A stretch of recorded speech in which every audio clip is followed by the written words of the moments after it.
Lena from Voice Savvy, coming right back at you with another video. So over the next few weeks, we're going to be talking about some of the most common vocal health issues that can occur in singers. We'll be talking about what they are, the signs and symptoms of them, what to do if you experience them, and how to prevent them. So let's start with our first common vocal health issue, which is vocal nodules. So let's talk about it. Okay, so let's talk about vocal cord nodules. Now, if you're squeamish, I would say to just look away right now, because I'm about to show you a healthy pair of vocal cords, and then I'm about to show you a pair of vocal cords with nodules, and it's not a pretty sight, and I know that some people can get a little bit squeamish. So if that is you, then look away right now.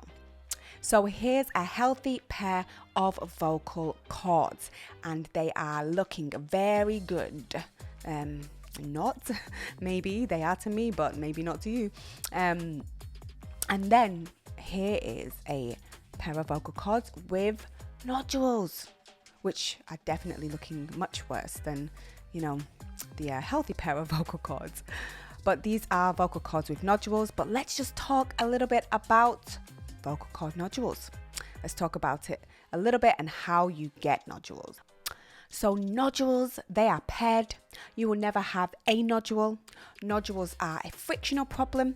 They're a problem of friction of the vocal cords at the point of maximum contact in the middle third. And that's where the nodules will start from. And they will form at the same level on both sides of the vocal cords. So how do you get vocal nodules?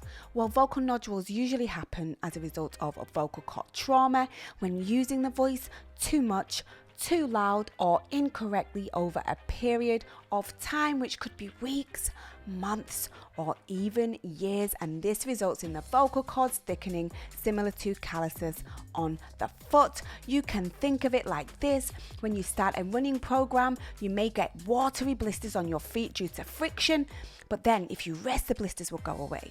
But if you continue to keep running, then those blisters, they will become hard or firm until they are calluses. And the same thing happens to the lining of the vocal cords. When it comes to nodules, you can get soft nodules or hard nodules. Some of the common symptoms that you're likely to hear if you have vocal nodules is hoarseness of the speaking voice, decreased vocal range, and rapid vocal fatigue. If you experience any of these for more than a couple of days, then I would recommend that you go and get checked out by an ENT. Do not wait. The earlier the diagnosis, the earlier we can fix the problem, but you need to get checked out. Do not wait, okay? So when it comes to treatment of vocal nodules, voice therapy will almost firstly be recommended depending on the diagnosis. Voice therapy is just voice production work, learning how to use the muscles that are involved in voice to get the best possible sound, making sure that they're all working well and coordinating well together so that you can produce the best sound possible. The next one is voice hygiene interventions, which is all about making sure that you're looking after your vocal cords and you're keeping them free from irritants, even just some of the basic things like drinking water, steaming, making sure that you're warming up your voice before singing. All of that lot, basically. And in some cases, surgery may be required, but this all depends on the severity of the issue. But this is the last course of action because permanent damage could be done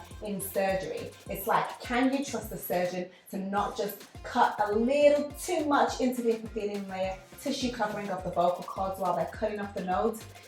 It's a little bit risky, it's a little bit risky. So it definitely is the last course of action. But first and foremost is voice therapy and voice hygiene interventions. But this is why it's so important for you to get checked out as soon as possible. The earlier the diagnosis, the earlier, it can be reversed. The issue can be reversed. So early diagnosis is key. So that's it for vocal nodules, but remember, these videos are just all about bringing an awareness. Prevention is better than cure, way better than cure. And I know what it's like to lose your voice as a singer. It is not nice.